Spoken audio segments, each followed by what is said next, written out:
የሰዓቱ ሰበር መረጃዎች በዛሬው ዕለት ከደመጡ እጅግ ወሳኝ አበይት ርዕሰ ጉዳዮች መካከል አንጋፋውና ተወዳጁ አርቲስት ቴዲ አፍሮ ላይ አብይ አህመድ መወሰኑ ተገለጸ።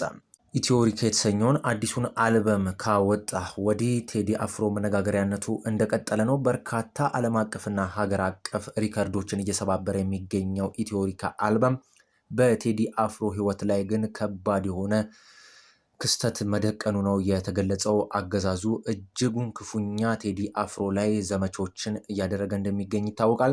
በትላንትናው ዕለት የተሰማውም እጅግ ወሳኝ መረጃ አለ። የእስር ማዘዣን ጨምሮ በርካታ ክስተቶችን ቴዲ አፍሮ ላይ ለማድረግ የወሰነው አገዛዙ ቡድን በዛሬው ዕለትም ፌዴራል ፖሊስ ቤቱን መውረዱ ተገልጿል።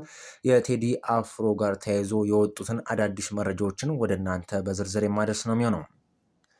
ከዚህ በተጨማሪ የአረጋ ከበደ ቀኝ እጅና በርካታ አማራ ተወላጆች እንዲሁም በርካታ አማራ ውስጥ የሚኖሩ ኢትዮጵያውያንን እያሰቃየ የነበረው የደህንነት ቁልፉ ሰው አዲስ አበባ ሊጓዝ ሲዘጋጅ በአፋብን ልዩ ኦፕሬሽን መቀንደሹ ተገለጸ። ይህ የአማራና የቀሪው ኢትዮጵያ ጠላት የሆነው ይህ የደህንነት ኃላፊ ማን ነው የሚለውንና ዝርዝር ጉዳዮችን ወደ እናንተም በዝርዝር ከማድረሳቸው መረጃዎች መካከል ሌላኛው ነው። ከዚህ በተጨማሪም የብልጽግና ካቢኔ ለሁለት መከፈሉ ተነግሯል። ይህ ለሁለት የከፈላቸው እጅግ ወሳኝ የሆነው ሀሳብ ምንድን ነው የሚለውንና ዝርዝር መረጃ ከውስጥ ያገኘነውን ወደ እናንተ በዝርዝር አደርሳለሁኝ። ውድ ተመልካቾች እነዚህን ጨምሮ በርካታ ሊደመጡና ወደ እናንተ ቢደርሱ ይጠቅማል ያልኳቸውን ሌሎች አጫጭርና ወቅታዊ መረጃዎችን ጨምሬ ለሚቀጥሉት ከ10 ደቂቃ በላይ ከኔ ጋር ስትቆዩ በዝርዝር ወደ እናንተ አደርሳለሁኝ። በቅድሚያ ግን ለዚህ ቻናል አዲስ የሆናችሁ ቤተሰቦች ካላችሁ የሰብስክራይብ እንዲሁም ቪዲዮን ሲጀምሩ ላይክ እና ሼር በማድረግ እንዲሆን ከወዲሁ በአክብሮት እየጠየቅኩኝ በቀጥታ ወደ መረጃዎች ላቅና። መልካም ቆይታን ተመኘው።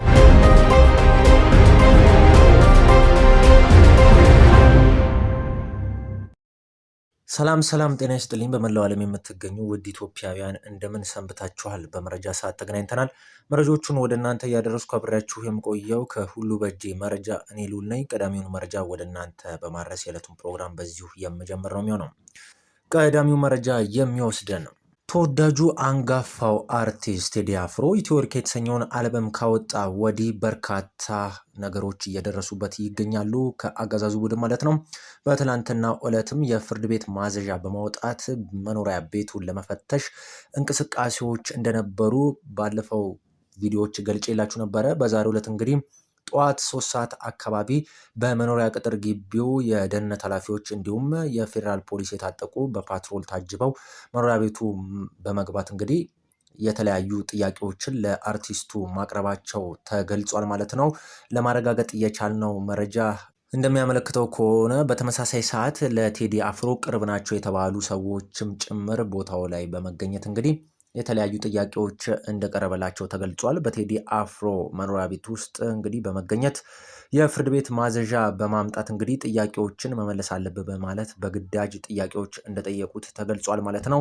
እስካሁን ድረስ ለተጠየቀው ጥያቄ ምላሽ ይስጥ አይስጥ የተረጋገጠ ነገር ባይኖርም የፌዴራል ፖሊስ ግን በዛሬው ዕለት የቴዲ አፍሮ መኖሪያ ቤት ውስጥ መገኘቱን ግን ለማረጋገጥ ችለናል ማለት ነው።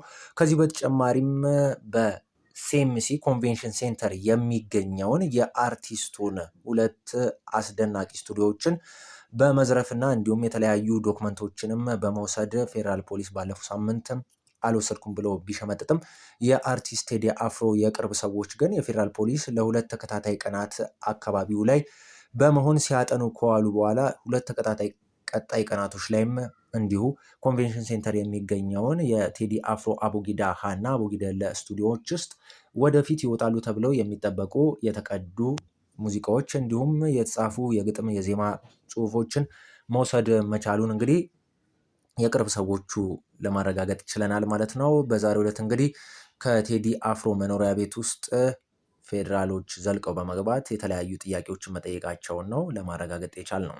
ውድ ተመልካቾች ከዚሁ ከአርቲስት ቴዲ አፍሮ መረጃችን ሳንወጣ ባለፈው ጠቅላላ ጉባኤውን የአገዛዙ ቡድን ሲያደርግ ነበረ። የብልጽግና ከፍተኛ አመራሮች የሚባሉ አብይ አህመድን ጨምሮ ከፍተኛ የደህንነት ኃላፊዎች እንዲሁም የፌዴራል ፖሊስ ካቢኔዎች እንዲሁም ሚኒስቴሮች እንዲሁም የከተማ አስተዳደሮች በተገኙበት እንግዲህ ከፍተኛ የሆነ ለ2 የሰነጠቀ ሀሳብ ተነስቷል። ይህም አርቲስት ቴዲ አፍሮ ነው ማለት ነው። በአንድ አልበም ብልጽግናን እያፈራረሰው እንደሚገኝ ነው በአሁኑ ሰዓትም ለመረዳት የቻልነው። ብልጽግና ለሁለት የከፈለው ሀሳብ ቴዲ አፍሮ አይነካም እንዲሁ ዝም እንበለው የሚሉ የብልጽግና ከፍተኛ አመራሮች እንዳሉ ነው የተስተዋለው። ነገር ግን ቴዲ አፍሮ እንደውም እንዲታሰርም የሚፈልጉ የብልጽግና አመራሮች እንዳሉም ነው መረጃዎች የሚያመለክቱት። በዚህ የተነሳ ብልጽግና ለሁለት መከፈሉን የሚያሳዩ መረጃዎችን የቀድሞ የኢሳት ጋዜጠኛ መሳይ መኮንን አጋርቷል። ከትላንት በስቲያ በነበረው ጠቅላላ የብልጽግና ጉባኤ ላይ የቴዲ አፍሮ ኢሹ አንደኛው ሆኖ መነሳቱ ተገልጿል። ቴዲ አፍሮ ከፍተኛ አመራሮችን ለሁለት ሲያባላና ሲያጨቃጭቅ የነበረ ሀሳብ መሆኑ ተገልጿል። አርቲስት ቴዲ አፍሮ እንዳይታሰር ምንም አይነት ውሳኔ አይወሰንበት የሚሉ ከፍተኛ አመራሮች ሲገኙ ቴዲ አፍሮ ይታሰር ያለበለዚያ ቀጣዩ ምርጫንም እንዲሁ ይረብሻል በሚል የሚያነሱ አመራሮች እንደነበሩና ለሁለት ብልጽግና መከፈሉን የቀድሞ የኢሳት ጋዜጠኛ መሳይ መኮንን ገልጿል።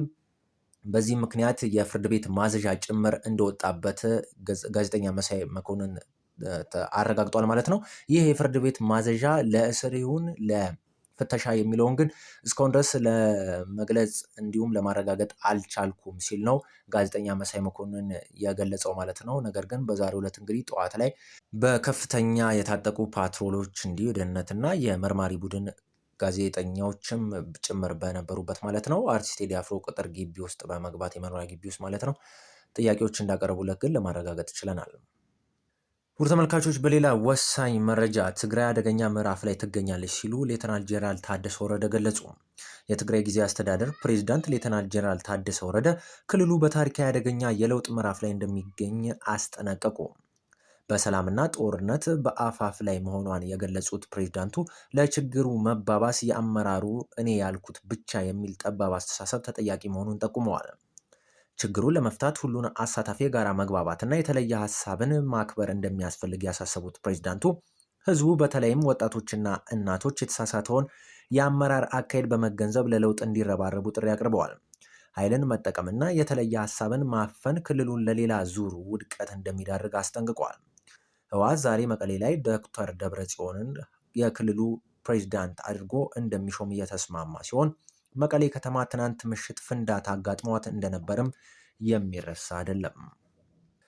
ውድ ተመልካቾች በሌላኛው ወሳኝ መረጃችንን ስንመለከት የአረጋ ከበደ ቀኝ እጅ ወደ አዲስ አበባ ለጉዞ ሲሰናዳ በአፋብኃይል ልዩ ኦፕሬሽን መቀንደሹ ተገለጸ። የአረጋ ከበደ ቀኝ እጅ ነው የሚባልለትና ባህር ዳርን አንቀጥቅጦ የአማራ ወጣትና ቀሪውን ኢትዮጵያዊ ባህር ዳር የሚኖረውን ህዝብ ማለት ነው ከፍተኛ ሰቆቃ ውስጥ ሲዳርግ የከረመው ከበደ ዛለ የተባለ ግለሰብ በትላንትናው ዕለት እንግዲህ መቀንደሹ ነው የተገለጸው። በደህንነት ኃላፊነት በርካታ ዓመታትን ሲሰራ የነበረና የአረጋ ከበደ አማካሪ ሆኖ በርካቶችንም እያስጠቆመና እንዲሁ እያስረሸነ የሚገኘው ይህ ከበደ የተባለው ግለሰብ በትላንትናው ዕለት አዲስ አበባ ለሚገኝ አንድ ግዙፍ የፋይቭ ስታር ሆቴል ምርቃት እንግዲህ ሲሰናዳ እንደነበረ ነው መረጃዎች የሚያመለክቱት።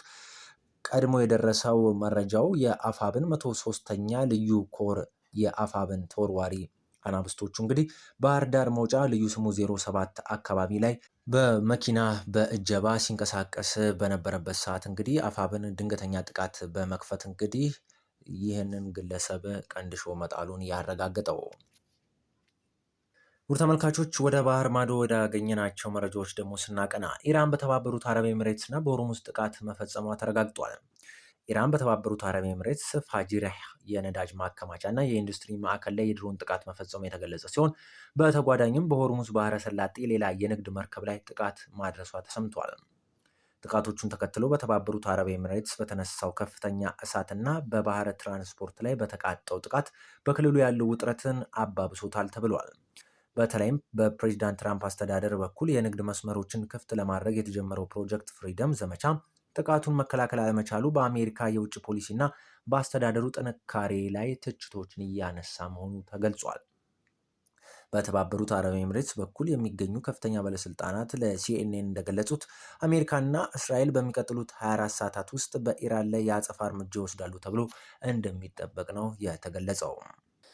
ይህ በእንዲህ እንዳለ አሜሪካ 2 የጦር መርከቦች ወደ ፋርስ ባህረ ሰላጤ መላኳን አስታወቀች። ትራምፕ መርከቦቹ ሆርሙዝ አቋርጠዋል ብለዋል። ኢራን ጥቃት ፈጽሜያለሁም ስትል መግለጿ ይታወሳል። የአሜሪካ ማዕከላዊ እዝ 2 አውዳሚ የጦር መርከቦቹ የንግድ መርከቦችን ለመጠበቅ ሆርሙዝን አቋርጠው ወደ ፋርስ ባህረ ሰላጤ መግባታቸውንም ነው ያስታወቀው። እዙ መርከቦቹ የአሜሪካ የንግድ መርከቦችን በሰላም በሆርሙዝ ወሽመጥ ማሳለፋቸውን የገለጸ ሲሆን ኢራን በአንድ የአሜሪካ መርከብ ላይ ጥቃት ፈጽሜያለሁ ብላ ያቀረበችውን ክስ አጥብቆ አስተባብሏል። አሜሪካ በኢራን ወደቦች ላይ የጣለችውን የጉዞ እገዳ ለማስፈጸም የምታደርገውን እንቅስቃሴ አጠናክራ መቀጠሏን ገልጻለች። የኢራን አብዮታዊ ዘብ ወደ ሆርሙዝ ሰርጥ ለመግባት የሞከሩ የአሜሪካ ጦር መርከቦችን በሚሳኤል መምታቱን ያስታወቀ መሆኑን ሲታወስ ጥቃቱ የተፈጸመው ፕሬዝዳንት ዶናልድ ትራምፕ በመርከቦቹ ላይ ለሚደረገው የደህንነት ጥበቃ ዘመቻ ከፍተኛ ወታደራዊ ዝግጅት ማድረጋቸውን ተከትሎ ነው። የኢራን መገናኛ ብዙሃን 2 ሚሳኤሎች ተተኩሰው መርከቦቹን ጉዟቸውን እንዲያቆሙ ማድረጉን ቢዘግቡም የአሜሪካ ጦር በበኩሉ በጦር መርከቦቹ ላይ የተፈጸመ ምንም አይነት ጥቃት እንደሌለ በይፋ አስተባብሏል። ውድ ተመልካቾች የመጨረሻ መረጃን ወደ እናንተ በማድረስ የዕለቱን ፕሮግራም በዚሁ የምጨርስ ነው የሚሆነው። የሱዳን መንግስት በካርቱም የድሮን ጥቃት ኢትዮጵያንና ኤሚሬቶችን ከሰሰ። የሱዳን መንግስት በካርቱም አውሮፕላን ማረፊያ ላይ በድሮን የተፈጸመውን ጥቃት ተከትሎ ኢትዮጵያና የተባበሩት አረብ ኤሚሬቶች በጥቃቱ ቀጥተኛ ተሳትፎ እንዳላቸው በይፋ ከሷል። የሱዳን የውጭ ጉዳይ ሚኒስቴር እና የጦር ኃይል ባለስልጣናት በጋራ በሰጡት መግለጫም ጥቃቱን የፈጸሙት የኤሚሬትስ ድሮኖች ከኢትዮጵያዋ ባህር ዳር ከተማ ተነስተው እንደሆነ የሚያሳይ አስተማማኝ ማስረጃ በእጃቸው እንደሚገኝ አስታውቀዋል። ባለስልጣናቱ አክለውም በቀጣይ የሀገሪቱን ሉዓላዊነት ለማስከበር ሲባል በራሳቸው ጊዜና ቦታ አጸፋዊ የመልስ ምት የመስጠት መብታቸው የተጠበቀ መሆኑን በማያሻማ ሁኔታ ነው ያስጠነቀቀው። ውድ የሁሉ በእጅ የመረጃ ቻናል ተከታታዮች ለሰዓቱ ያጠናቀርናቸው መረጃዎች እነዚህን ይመስሉ ነበረ። ወደ ኋላ ላይ በአዳዲስና ወቅታዊ መረጃ ዳግም እንደምንገናኝ ቃል እየገባው በዚሁ ተሰናበትኳችሁ። ቪዲዮን ከወደዳችሁት እንደተለመደው ላይክ፣ ሼር እንዲሁም ማንኛውንም ሀሳብ አስተያየታችሁን ኮሜንት ሴክሽን ላይ ብጽፉልኝ ደስ ይለኛል። ሰብስክራይብ ያላደረጋችሁ ካላችሁ ደግሞ ሰብስክራይብ በማድረግ ቤተሰብ እንድትሆኑና የሚለቀቁ ቪዲዮዎች በፍጥነት ወደ እናንተ እንዲደርስ ያደርጉ። ሀገራችን በህዝቦቿ ጥረት ታፍራና ተከብራ ለዘለዓለም ትኖር። መልካም ቀን በእኔ በኩል ተመኘውላችሁ።